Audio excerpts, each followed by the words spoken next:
Que feriez-vous si vous perdiez un être cher à cause de la cruauté des autres? Comment transformeriez-vous cette douleur en force? Pensez-vous que la société fait suffisamment pour lutter contre le harcèlement scolaire? Que pourrions-nous faire de plus pour protéger nos enfants? Vos réponses nous intéressent.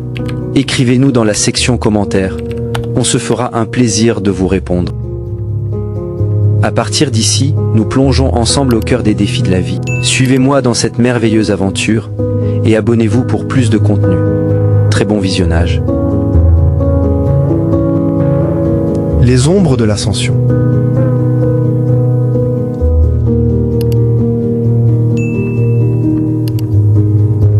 Dans une petite ville, un homme nommé Marc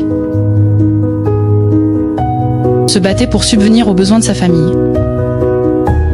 Employé dans une usine, il travaillait de longues heures pour un salaire dérisoire. Sa femme, Claire, s'occupait de leur fille, Émilie, une adolescente brillante mais fragile. Chaque matin, Marc se levait avec l'espoir de trouver un moyen de sortir de la pauvreté. Émilie, bien qu'intelligente et pleine de rêves, était victime de harcèlement à l'école. Ses camarades se moquaient de ses vêtements usés et de son père, qu'ils accusaient d'être un raté. Émilie se sentait de plus en plus isolée, cherchant du réconfort dans ses études, mais la douleur des moqueries la rongeait. Un jour, Marc, en rentrant du travail, fut arrêté pour un vol qu'il n'avait pas commis. Les preuves étaient contre lui, et malgré ses protestations d'innocence, il fut condamné à une peine de prison. Claire, dévastée, devait maintenant élever Émilie seule, tout en luttant contre les rumeurs qui circulaient sur leur famille. Émilie, déjà fragile, sombra dans une profonde dépression. Elle se sentait coupable de la situation de son père et de la honte qui pesait sur leur famille. Un jour, après une journée particulièrement difficile à l'école,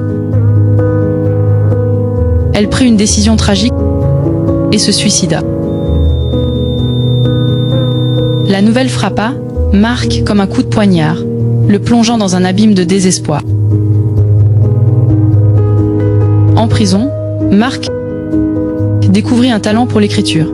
Il commença à rédiger ses pensées, ses souvenirs et l'histoire de sa famille. Ses écrits attirèrent l'attention d'un éditeur qui vit en lui un potentiel. Grâce à son talent, Marc réussit à publier un livre qui devint un best-seller racontant son histoire et celle d'Émilie. Avec le succès de son livre, Marc sortit de prison et devint un homme riche. Il utilisa sa fortune pour créer une fondation dédiée à la lutte contre le harcèlement scolaire et à l'aide aux familles en difficulté. Il voulait que la mémoire d'Émilie vive à travers son œuvre et que d'autres enfants ne souffrent pas comme elle. Marc, bien que riche, ne trouva jamais la paix. Chaque jour, il se battait avec la douleur de la perte de sa fille. Cependant, il trouva un sens à sa vie en aidant les autres. Il devint un conférencier, partageant son histoire et sensibilisant les gens au danger du harcèlement et de la stigmatisation. Dans ses discours, Marc répétait souvent « La richesse ne remplace pas l'amour, mais elle peut être un outil pour changer le monde ». Il apprit que la véritable richesse réside dans la compassion et la capacité à transformer la douleur en force. Son histoire, bien que tragique, devint une source d'inspiration pour beaucoup, prouvant que même dans les ténèbres, il y a toujours une lueur d'espoir. Les ombres de l'ascension est une histoire qui nous rappelle que la vie est pleine de défis, mais que chaque épreuve peut être surmontée avec courage et détermination. La perte d'Émilie fut tragique, mais elle devint le catalyseur d'un changement positif, montrant que même dans la souffrance, il est possible de trouver un sens et d'apporter de la lumière aux autres. Que feriez-vous si vous perdiez un être cher à cause de la cruauté des autres? Comment transformeriez-vous cette douleur en force? Pensez-vous que la société fait suffisamment pour lutter contre le harcèlement scolaire? Que pourrions-nous faire de plus pour protéger nos enfants? Vos réponses nous intéressent. Écrivez-nous dans la section commentaires. On se fera un plaisir de vous répondre. Si cette histoire vous a touché d'une manière ou d'une autre, aimez ensuite, partagez la vidéo et surtout, activez la cloche de notification pour ne pas manquer les prochaines histoires tout aussi captivantes. Partagez votre histoire dans les commentaires, nous voulons les connaître. Jusqu'à la prochaine vidéo, prenez soin de vous et de vos proches.